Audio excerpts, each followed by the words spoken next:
The increasing abuse of antibiotics has opened the floodgates to a host of multi-drug resistant bacteria, which is now a global challenge. Health experts say if the trend continues, it may result in needless deaths because diseases no longer respond to treatment to elicit change in behavior. The Center for Science and Health Communication has sensitized the media on the effect of antibiotics abuse. A report by Sarah Ofori. Antimicrobial resistance, otherwise known as multi-drug resistance, is when microorganisms such as bacteria, fungus, virus, and parasites no longer respond to a drug which was originally sensitive to it.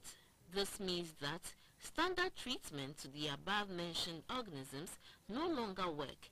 Infections become harder to control, and the risk of spreading infections to others is high, not to mention the burden placed on the purse of individuals. So endemic is the abuse of antibiotics that achievements made in modern medicine seem to be eroding. Also, the absence of surveillance and data are further compounding the threat. To raise more awareness on this dire situation, the media has been sensitized on the scope of this health challenge to effectively report on the subject. When you have, let's say, a TB, tuberculosis, you have the bacteria in you, and then you take the anti-tuberculosis medicine, it is supposed to go and destroy it, then you will be cured of your illness. But if you don't take it correctly, they don't die. They just, it gives the impression like they are dying. You see, they become weak, but they don't really die. They become now even stronger. So that is why we can, now when you take even the normal dosage of anti-tuberculosis medicine, it doesn't kill the bacteria. As an individual, you've developed a resistant bacteria to TB. And then when you cough and all of this, and it gets into somebody, then that resistant bacteria also gets into that person.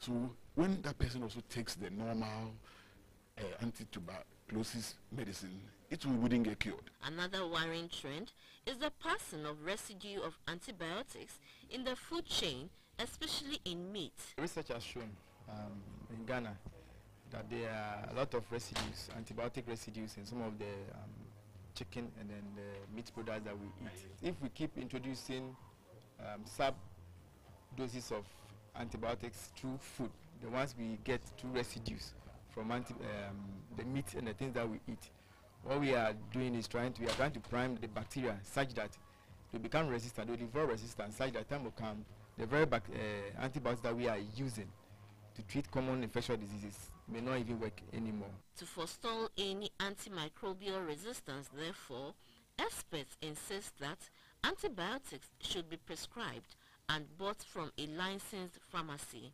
Administration of antibiotics must follow the prescribed dosage and be completed. It must not be administered alongside herbal treatment. Uncompleted medication should not be passed on to relatives exhibiting same symptoms. Sarah Ofori, GBC 24.